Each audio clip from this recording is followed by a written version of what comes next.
Subscribe करें YouTube channel exam tricky को और बेल आइकन को प्रेस करें जिससे कि लेटेस्ट वीडियोस की नोटिफिकेशन आपको समय से मिले।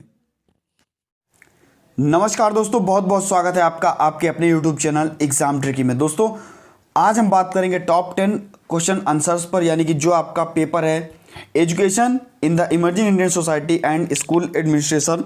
तो दोस्तों इसका पेपर जो कॉमन पेपर है सभी अभ्यर्थियों के लिए, DEd special education, intellectual disability, VI HI सभी स्टूडेंट्स के लिए है यह पेपर। और जो ये क्वेश्चंस हैं ये सभी के पेपर में आपको देखने को मिलेंगे, यानी कि जो क्वेश्चंस आपको यहाँ पर देखने को मिलेंगे वो पेपर में आए हुए हैं और जो ऐसे भी क्वेश्चंस हैं जिनको आने की संभावना बनी हुई है। और इसके पहले दोस्तों, या क्योंकि यह पार्ट 2 है आपका, इसके पहले पार्ट 1 अपलोड किया गया था। जिस अभ्यर्थी ने उस पार्ट 1 को देखा है तो अच्छी बात है, अगर नहीं देखा है तो मैं इस वीडियो के डिस्क्रिप्शन बॉक्स में ही उसका लिंक दे दूंगा, वहां पर आप जाकर के देख सकते हैं, या आप हमारे वीडियो के प्लेलिस्ट में भी जाकर के वीडियो देख सकते हैं। और टेलीग्राम ग्रुप पर भी उसका लिंक शेयर कर दिया गया है, तो आप हमारे टेलीग्राम ग्रुप से जुड़े हैं अगर, तो वहां पर भी उस लिंक पर जाकर के उस वीडियो को देख सकते हैं। चलिए आज का वीडियो स्टार्ट करते हैं। 10 क्वेश्चन आपको देखने को मिलेंगे इस वीडियो में। समुदाय को परिभाषित कीजिए, यानी कि कम्युनिटी आपकी क्या होती है, समुदाय क्या होता है, इसको परिभाषित करने के लिए कहा गया है। आप सभी को पता है कि समुदाय क्या होता है। समुदाय वही होता है जहां पर एक साथ मिलकर के सेवाएं प्रदान की जाती हैं, एक साथ मिलकर के कार्य किया जाता है समुदाय के अंतर्गत। और समुदाय के लिए ब्राउन जी ने क्या डेफिनेशन दी थी उस पर हम चर्चा करते हैं। समुदाय से हमारा तात्पर्य उस छोटे समूह से है जहां युवा, वृद्ध, पुरुष तथा स्त्री विभिन्न योग्यताएं और विभिन्न कौशलों वाले निकटतम पड़ोसियों की भांति मिलकर रहते हैं। यानी कि एक समुदाय में किस प्रकार से दोस्तों, निकटतम पड़ोसियों के भांति में वृद्ध, युवा, पुरुष, स्त्री सभी एक साथ में मिलकर के रहते हैं, उसको हम क्या कहते हैं, समुदाय। ऐसा कहा था ब्राउन जी ने। दोस्तों नेक्स्ट आपका जो दूसरा नंबर का आपका क्वेश्चन मोस्ट इंपॉर्टेंट लगेगा, बहुत ही इंपॉर्टेंट। जितने भी क्वेश्चंस हैं आपके मोस्ट इंपॉर्टेंट है, वेरी वेरी इंपॉर्टेंट। और क्या दोस्तों, आप लोग पेन कॉपी लेकर के बैठ जाया कीजिए और इन क्वेश्चनों के साथ में आंसर भी लिख लिया कीजिए। दोस्तों राष्ट्रीय न्यास अधिनियम 1999 पर वीडियो अपलोड की जा चुकी थी पहले भी, और क्योंकि यह 2 नंबर में पूछा गया, काफी बार क्वेश्चन है, क्योंकि पूछता है कि राष्ट्रीय न्यास अधिनियम के अंतर्गत कितनी दिव्यांगताएं आती है, कितनी दिव्यांगताओं के बारे में चर्चा की गई है राष्ट्रीय न्यास अधिनियम में। तो दोस्तों राष्ट्रीय न्यास अधिनियम में 4 दिव्यांगताओं के बारे में चर्चा की गई है। पहली आपका मानसिक मंदता, या कह सकते हैं बौद्धिक अक्षमता। दूसरा आपका स्वलीनता। तीसरा आपका बहुदिव्यांगता या बहुविकलांगता। चौथा आपका प्रमस्तिष्कीय पक्षाघात। यानी कि मानसिक मंदता, स्वलीनता, बहुविकलांगता और प्रमस्तिष्कीय पक्षाघात। दोस्तों राष्ट्रीय न्यास अधिनियम कब से शुरू किया गया, क्या कुछ इसके अंदर कितनी धाराएं और क्या कुछ है, संपूर्ण जानकारी के लिए दोस्तों यह वीडियो अपलोड की जा चुकी है। अगर आप लोग इस वीडियो को देखना चाहते हैं, क्योंकि आपका सेकेंड ईयर में भी टॉपिक है, और अगर आप इस वीडियो को देखना चाहते हैं तो आप हमारे वीडियो के प्लेलिस्ट में जाकर के इस वीडियो को देख सकते हैं। मोस्ट इंपॉर्टेंट वीडियो लगाइएगा यहाँ पर। नेक्स्ट आपका जो तीसरा नंबर का क्वेश्चन है, संगठन को परिभाषित कीजिए। यानी कि बात होती है संगठन की, और संगठन की परिभाषा की बात कर रहे हैं इस वीडियो में। तो दोस्तों संगठन व्यक्तियों के उस समूह को कहते हैं, यानी कि संगठन क्या होता है, ऑर्गेनाइजेशन क्या होता है। तो दोस्तों संगठन उस व्यक्तियों के समूह को कहते हैं जो किसी निश्चित कार्य को सबसे उत्तम एवं मितव्ययी ढंग से पूरा करने के लिए एक साथ मिलकर नियमों से, प्रक्रियाओं से बंधे होते हैं, और उसको हम क्या कहते हैं, संगठन। साथ ही साथ संगठन की लिए कुछ बातें हैं जो मेन होती हैं। कुछ जो होते हैं लोग वो भौतिक वस्तुओं के साथ संगठन करते हैं, यानी कि पुस्तकालय आपका हुआ, भवन का फर्नीचर का जो आपका, और प्रयोगशाला आपकी हुई, ये सब क्या भौतिक वस्तुओं का संगठन है। ये टीएलएम आपका हुआ, ये सब क्या भौतिक वस्तुएं हैं, इनका संगठन हुआ। व्यक्तिगत संगठन आपका क्या होता है, कह सकते हैं विद्यालय हुआ आपका, जो आपका विद्यालय हुआ यह आपका व्यक्तिगत संगठन के अंतर्गत आ जाता है कि विद्यालय में इतने लोग संगठन में रहते हैं, इतने हमारे यहाँ टीचर पढ़ाते हैं। विचार भी काफ़ी लोगों के मिलते हैं, तो विचारों का संगठन भी किया जाता है, जहाँ पर काफ़ी सारी चीज़ें समय सारणी देखने को मिलती है, और भी काफ़ी सारी चीज़ें आपको संगठन के अंतर्गत देखने को मिलती हैं। और अब बात करते हैं नेक्स्ट क्वेश्चन पे। आपकी बात हो रही है चौथे क्वेश्चन पर, और प्रशासन को परिभाषित कीजिए। सभी क्वेश्चंस आपके मोस्ट इंपॉर्टेंट 2 नंबर में आने वाले क्वेश्चन, कभी कभी 5 नंबर में भी इन क्वेश्चनों को पूछ देता है, तो आप लोग डिटेल से पढ़िएगा और धीरे धीरे मैं इनको आपको डिटेल से भी पढ़ा दूंगा कि वाकई संगठन क्या होता है, प्रशासन क्या होता है और इनके सिद्धांत क्या होते हैं, तो सभी चीज़ों के बारे में बता दूंगा। मोस्ट इंपॉर्टेंट क्वेश्चन लगाइएगा। 2 से 5 और 10 नंबर तक की यह क्वेश्चन आपसे पूछा जा सकता है कि स्कूल, संगठन और प्रशासन के सिद्धांतों को लिखिए, एक प्रशासन क्या होता है, संगठन क्या होता है, सब पूछा जाता है आपसे। तो गुडे के अनुसार दोस्तों, निश्चित नीतियों के अनुसार शिक्षा गठन को चलाने के लिए अपनाई गई सभी रीतियां एवं प्रक्रियाओं को क्या कहते हैं, प्रशासन कहते हैं। या हम कह सकते हैं दूसरों के हित के लिए की गई सेवा प्रशासन के अंतर्गत ही आती है। नेक्स्ट देखते हैं आपका, विशेष विद्यालयों को प्रारंभ करने के उद्देश्य। आखिरकार विशेष विद्यालयों को क्यों प्रारंभ किया गया, आपसे पूछा जा सकता है 2 नंबर में। और विशेष विद्यालयों को प्रारंभ करने के उद्देश्य क्या क्या है, किस प्रकार से विशेष विद्यालय को प्रारंभ किया गया और वहां पर विशेष बच्चों की बात की गई। साथ ही साथ अब तो ज़्यादा से ज़्यादा समावेशी शिक्षा की बात की जा रही है कि बच्चों को एक साथ एक ही छत के नीचे पढ़ाया जाए। समावेशी शिक्षा की बात हो रही, सामान्य बच्चा और विशेष बालक सभी को पढ़ाया जाए। तो देखते हैं विशेष स्कूलों में प्रारंभिक शिक्षा के उद्देश्य क्या क्या हैं। तो दोस्तों जो निःशक्त बच्चे हैं इनको शैक्षिक अवसर उपलब्ध कराना, शिक्षा के विभिन्न प्रकार के अवसर उपलब्ध कराना और उन्हें आत्मनिर्भर बनाना। तो यह आपका पहला उद्देश्य था विशेष स्कूलों का, विशेष शिक्षा का। नेक्स्ट, ऐसे कार्यक्रमों का विकास करना जो प्रत्येक बालक के लिए उपयुक्त हों, यानी कि जितने भी बालक हैं, चाहे वह आपके मानसिक मंदित बालक हो, चाहे वह आपका विजुअल इंपेयरमेंट का बालक हो यानी कि दृश्य अक्षमता का बालक हो, चाहे वो आपका श्रवण अक्षमता का बालक हो, चाहे वह आपका OH का बालक हो यानी कि चलन दिव्यांगता का बालक हो, किसी भी प्रकार का बालक हो, अल्पदृष्टि का बालक हो, सभी के लिए दोस्तों ऐसे कार्यक्रमों का विकास करना जो उनके लिए उपयुक्त हों। नेक्स्ट, आपका निःशक्त बच्चों के लिए बनाए गए कार्यक्रमों को सही ढंग से चलाना और उनका उपयोग करना। दोस्तों जितने भी कार्यक्रम बनाए गए हैं उनको सही ढंग से चलाना विशेष स्कूलों का कार्य है। नेक्स्ट, आपका निःशक्त बच्चों को घरेलू कार्य और व्यवसायिक प्रशिक्षण तथा समूह सहभागिता हेतु तैयार करना। मैंने आपको बताया, चाहे वह मानसिक मंदित बच्चा हो, चाहे वह हियरिंग इंपेयरमेंट का बच्चा हो यानी कि श्रवण बाधिता का बच्चा हो, तो दोस्तों सभी के लिए जो कार्य उनके लिए उपयुक्त हैं, व्यवसायिक कार्य, उनको व्यवसायिक प्रशिक्षण देना और समूह सहभागिता यानी कि समूह में किस प्रकार से कार्य किया जाता है, इस पर भी जोर दिया जाता है विशेष स्कूलों में।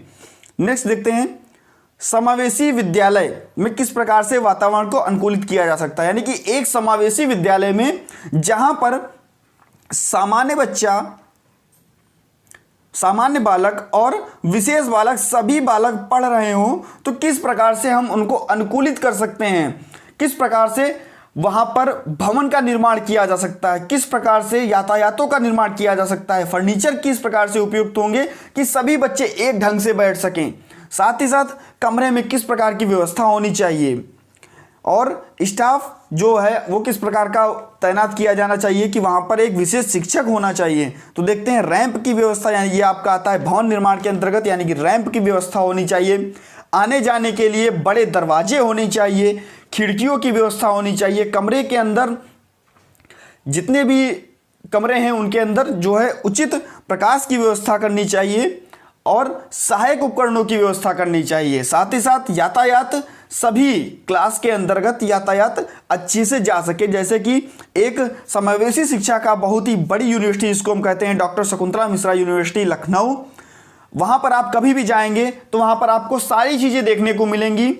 OH बच्चों के लिए जितने भी क्लासरूम है वहाँ पर उनकी जो व्हील चेयर है वो जा सकती है बहुत आराम से, क्योंकि सारी रैंप बनी हुई है छत नीचे से लेकर के ऊपर तक। साथ ही साथ जो दृष्टि अक्षमता के बालक हैं सभी के लिए निर्देशों का पालन किया गया है, वहाँ पर उनके लिए टेक्टाइल्स का यूज़ किया गया है, छूने वाली चीज़ों का यूज़ किया गया है। साथ ही साथ जो मानसिक मंदित बालक हैं इनके लिए भी काफ़ी सारी वहाँ पर व्यवस्थाएं की गई हैं। तो दोस्तों एक समावेशी शिक्षा का विद्यालय जहाँ पर सभी बच्चे आराम से पढ़ते हैं, तो यहाँ पर ऐसी व्यवस्था होनी चाहिए। फर्नीचर किस प्रकार से होना चाहिए, इस पर भी बात होती है। और कमरा, जो आपका कमरा है वो कमरा किस प्रकार का होना चाहिए, वहाँ पर प्रकाश होना चाहिए। जो स्विच हैं वो ऐसी लगी होनी चाहिए कि सभी बच्चे उसको आसानी से पकड़ सकें, उससे काम कर सकें। दोस्तों जो आपके रंगने पुतने वाली चीज़ें हैं वो भी वहाँ पर उपस्थित होनी चाहिए। टेलम का यूज़ होना चाहिए और ये सब चीज़ें आपकी कक्षा के अंतर्गत होनी चाहिए। तो देखते हैं आगे। जो आपका और जो स्टाफ होना चाहिए वो विशेष होना चाहिए। ऐसा होना चाहिए कि सभी बच्चों को वो पढ़ा सके, यानी कि सामान्य को भी पढ़ा सके और विशेष को भी पढ़ा सके। और आगे देखते हैं जो आपका नेक्स्ट है, 7वां क्वेश्चन है जो समावेशी शिक्षा की परिभाषा दीजिए। समावेशी शिक्षा क्या होती है, समावेशी शिक्षा को परिभाषित कीजिए। नेक्स्ट आपका क्वेश्चन है क्वेश्चन नंबर 7, समावेशी शिक्षा को परिभाषित कीजिए। तो दोस्तों समावेशी शिक्षा को परिभाषा की बात जब हो रही है तो इतना आपके लिए समावेशी शिक्षा में काफ़ी 2 नंबर में मैं बता दूंगा। स्टीफन एवं ब्लैक हार्ट के अनुसार दोस्तों समावेशी शिक्षा के बारे में क्या कहा, शिक्षा के मुख्य आधार का अर्थ बालकों की सामान्य कक्षाओं में शिक्षण व्यवस्था करना तथा समान अवसर मनोवैज्ञानिक सोच पर आधारित है, जो व्यक्तिगत योजना के द्वारा उपयुक्त सामाजिक मानवीकरण और अधिगम को बढ़ावा देती है। और विभिन्न शिक्षा शास्त्री थे, इनके अनुसार दोस्तों डेफिनेशन देख लीजिए। शिक्षा शास्त्रियों के अनुसार समावेशी शिक्षा अधिगम के ही नहीं बल्कि विशिष्ट अधिगम के नए आयाम खुलती है, यानी कि खुलती है। जो समावेशी शिक्षा होती है वो अधिगम के लिए ही, लेकिन ना कि जो आपका विशिष्ट अधिगम है उसके भी नए नए आयाम खोलती है। या हम अपने शब्दों में कह सकते हैं कि समावेशी शिक्षा वह शिक्षा होती है जिसमें बालक बालिकाएं तथा विशिष्ट बालक बालिकाएं एक ही विद्यालय में बिना भेदभाव के एक ही साथ शिक्षा ग्रहण करते हैं। हम इसको भी लिख सकते हैं जो आपकी सामान्य बोलचाल की भाषा में कहा जाता है। अब हम बात करते हैं आगे। आपका जो 8वां प्रश्न है, विद्यालय प्रमुख की जिम्मेदारियां एवं कर्तव्य को लिखिए। दोस्तों यह जो आपका प्रश्न है यह आपका 2 नंबर में भी पूछता है, 5 नंबर में भी और 10 नंबर में भी कभी कभी पूछ लेता है। तो यहाँ पर जब बात हो रही है 2 नंबर के क्वेश्चनों की, यानी कि छोटे क्वेश्चनों की, तो मैं इसको डिटेल में ना बता करके आपको छोटा ही बताऊँगा। जैसा कि आप सभी को पता है कि विद्यालय प्रमुख, यानी कि विद्यालय में जो प्रमुख होता है उसका क्या कार्य होता है। जब विद्यालय प्रमुख विद्यालयी नेतृत्व तो अच्छे से करेगा, उसका वहाँ पर विद्यालय में अनुशासन वो अच्छे से करेगा। जो अनुशासन होगा विद्यालय का अगर अच्छा रहेगा तो ये सब चीज़ें विद्यालय नेतृत्व के बारे में आती हैं और उसका जो प्रमुख होता है वही जिम्मेदार होता है। तो दोस्तों क्या क्या ड्यूटी रहती हैं हेड की एक स्कूल में, एक विद्यालय में। सभी को पता है अगर अच्छा विद्यालय, अच्छा संस्थान चलाना है तो वहाँ पर क्या होगा, सकारात्मक सोच और आदर्शवादी विद्यालय होना चाहिए। यानी कि जो विद्यालय प्रमुख होना चाहिए, जो विद्यालय का हेड होना चाहिए, उसकी जो सोच होनी चाहिए वह सकारात्मक होनी चाहिए और आशावादी होनी चाहिए कि हाँ आगे हमको कुछ करना है। शिक्षा की अगर बात की जाए तो शिक्षा में गुणवत्ता मोस्ट इम्पॉर्टेंट होनी चाहिए और अच्छी गुणवत्ता के लिए अच्छे टीचरों का रखना बहुत ही इम्पॉर्टेंट होता है।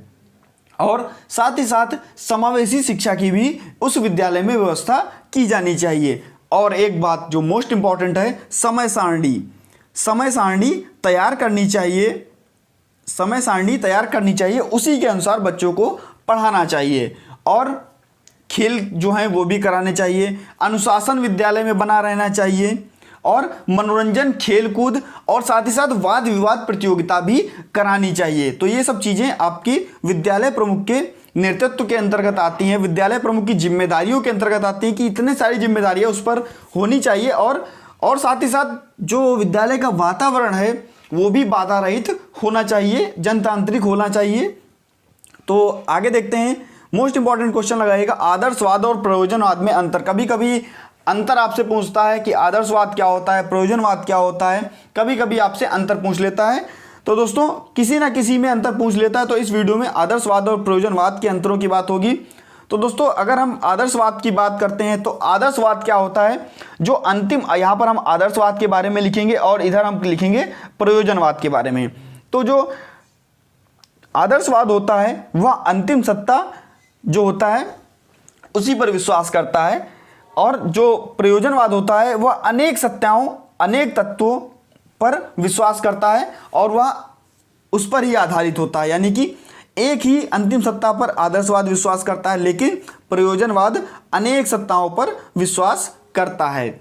नेक्स्ट आपका आदर्शवाद में अंतिम सत्ता आध्यात्मिक स्वरूप है, ऐसा कहा गया आदर्शवाद में। लेकिन ये जो होते हैं, जो आपका प्रयोजनवाद होता है, यहाँ पर अलग अलग प्रकृति के बारे में बताया गया और वहाँ पर अंतिम सत्ता आध्यात्मिकता को नहीं माना गया। नेक्स्ट आपका आदर्शवादी, जो यहाँ पर आपका थर्ड पॉइंट होगा, आदर्शवादी शाश्वत मूल्यों तथा मूल्यों पर जो जितने भी सत्य होते हैं उसी पर विश्वास करते हैं। यानी कि जो सत्य है वही सत्य है, बाकी कुछ भी नहीं है।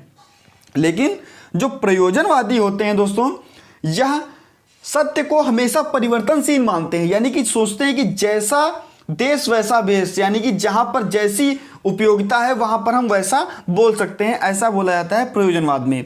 नेक्स्ट आपका जो आदर्शवाद होता है वह सत्यम शिवम सुंदरम की बात करता है, उसके आदर्श मूल्यों को मानता है। और प्रयोजनवाद क्या होता है? प्रयोजनवाद किसी पूर्व निश्चित मूल्य को स्वीकार नहीं करता है। ये सब चीजें आपका आदर्शवाद और प्रयोजनवाद के अंतर्गत आती हैं।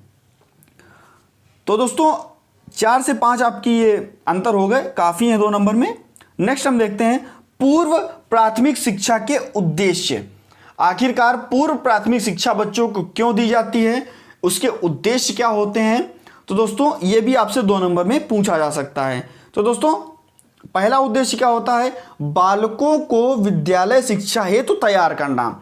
यानी कि जो पूर्व प्राथमिक शिक्षा के उद्देश्य हैं उसमें क्या, बालकों को विद्यालय, यानी कि विद्यालय जाने के लिए, विद्यालयीय शिक्षा के लिए तैयार करना पहला उद्देश्य है। अच्छी आदतों का निर्माण करना। जब बच्चे छोटे होते हैं, कहते हैं कि बच्चा जब छोटा होता है तो कच्चा घड़ा होता है, और जब कच्चे घड़े की बात होती है, जब वो पक जाता है तो उसको हम परिवर्तित नहीं कर सकते। तो ऐसे ही जब बच्चा छोटा होता है, पूर्व प्राथमिक कक्षा में होता है, तो हम जब उसकी अच्छी आदतों का निर्माण करेंगे तभी वो जाकर के एक समाज का अच्छा नागरिक बनेगा, अच्छी बातें सीखेगा। मातृभाषा का विकास करना आपका, और थर्ड नंबर आपका क्या है? मातृभाषा का विकास करना, बौद्धिक क्षमता का विकास करना, और जो समूह होगा उसमें मैत्रीपूर्ण व्यवहार को उसको बताना कि किस प्रकार से मैत्रीपूर्ण व्यवहार बनाया जाता है। नेक्स्ट आपका होगा अपने समाज, जिस समाज में वह रह रहा है उसके प्रति जागरूकता प्रदान करना कि आपका समाज ऐसा है, वहाँ पर आपकी जो संस्कृति है वो इस प्रकार से है, और इन सब चीज़ों का विकास करना, और साथ ही साथ नैतिक गुणों का विकास करना। तो दोस्तों आशा है आप सभी को वीडियो अच्छी लगी हुई होगी, और चैनल पे यदि नए थे तो चैनल को सब्सक्राइब कर लीजिएगा, और साथ ही साथ बेल आइकन को जरूर प्रेस कर लीजिएगा, जिससे कि नए जितने भी हम नए वीडियोस अपलोड करते हैं, जब आप बेल आइकन को प्रेस कर लेते हैं तो नोटिफिकेशन आपके पास तुरंत आ जाती है, तो आप उस वीडियो को देख सकते हैं। अगर आप बेल आइकन नहीं प्रेस करेंगे तो आपको वह वीडियो नहीं देखने को मिलेगी सब्सक्राइब करने के बाद में भी। और दोस्तों वीडियो अच्छी लगी हो तो लाइक कर दीजिएगा, मगर शेयर करना दोस्तों ना भूलिएगा। सभी अभ्यर्थियों के पास शेयर वीडियो को जरूर कर दीजिएगा। दोस्तों मिलता हूं नेक्स्ट वीडियो में कुछ नए क्वेश्चनों के साथ, कुछ नई चीज़ों के साथ। धन्यवाद।